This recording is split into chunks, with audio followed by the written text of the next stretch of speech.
Indo agora para os Estados Unidos, uma série de notícias vindo dos Estados Unidos, como sempre. Evento da Fundação Sol, em Stanford, na Universidade de Stanford, patrocinado pelo Departamento de Medicina de Stanford, patrocinado pelo Gary Nolan, pesquisador também de Stanford.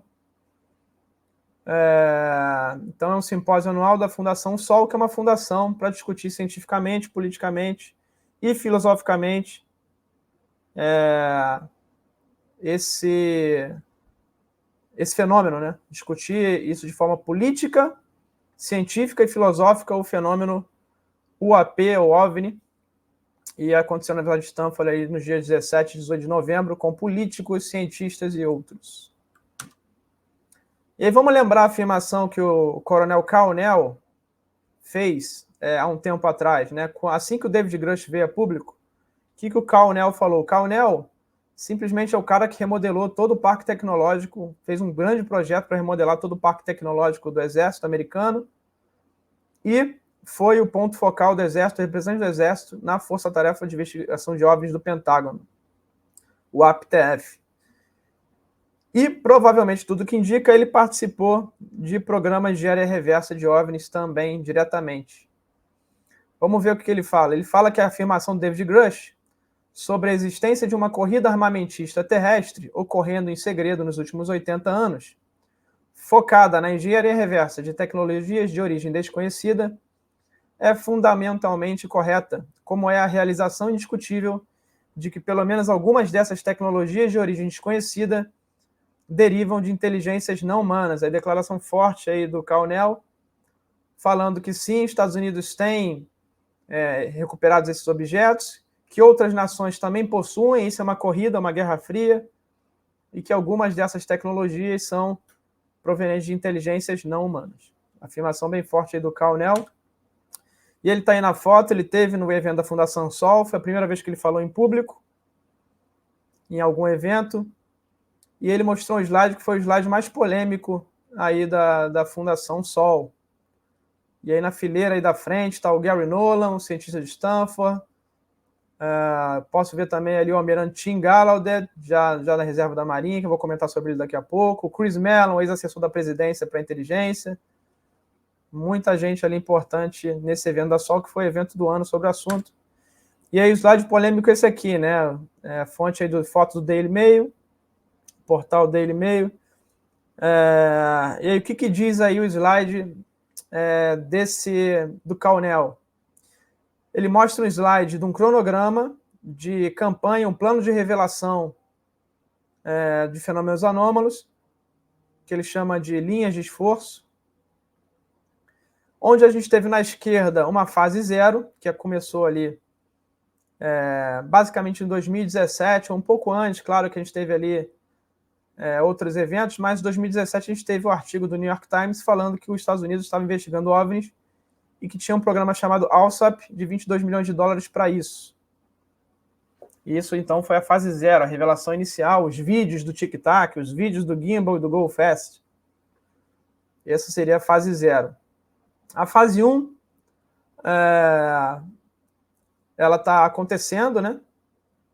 Ali até janeiro de 24, onde é a demonstração da existência, né? Ou seja, revelar que existe um fenômeno. Existe um fenômeno em que ele é real e que as pessoas devem confiar porque o governo está falando nisso. Então tem uma linha ali de esforço que é a linha A, que é o setor público, né? Que seria o governo, tá?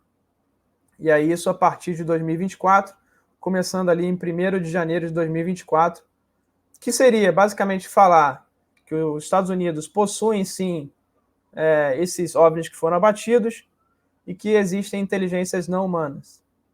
Essa seria a revelação a partir de 1º de janeiro de 24, que duraria mais ou menos 300 dias, que é o tempo de duração da emenda Schumer, que é uma emenda feita pelo senador Schumer de revelação de fenômenos e inteligências não humanas, onde há um painel de 9 pessoas para poder revelar, incluindo historiadores, antropólogos, cientistas, políticos, para revelar esse assunto para a população.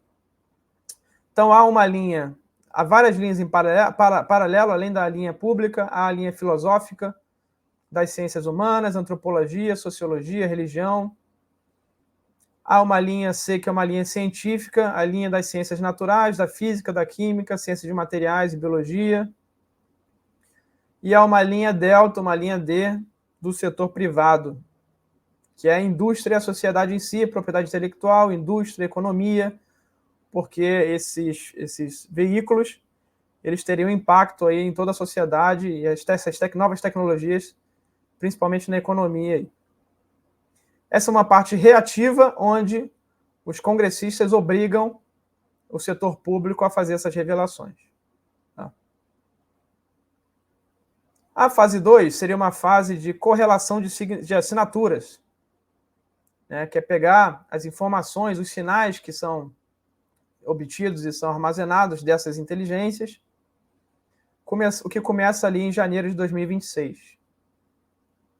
É uma parte que a gente tem uma pegada um pouco mais forense, uma pegada mais de análise científica e análise de inteligência, para entender melhor o que são essas inteligências não humanas e essas novas tecnologias.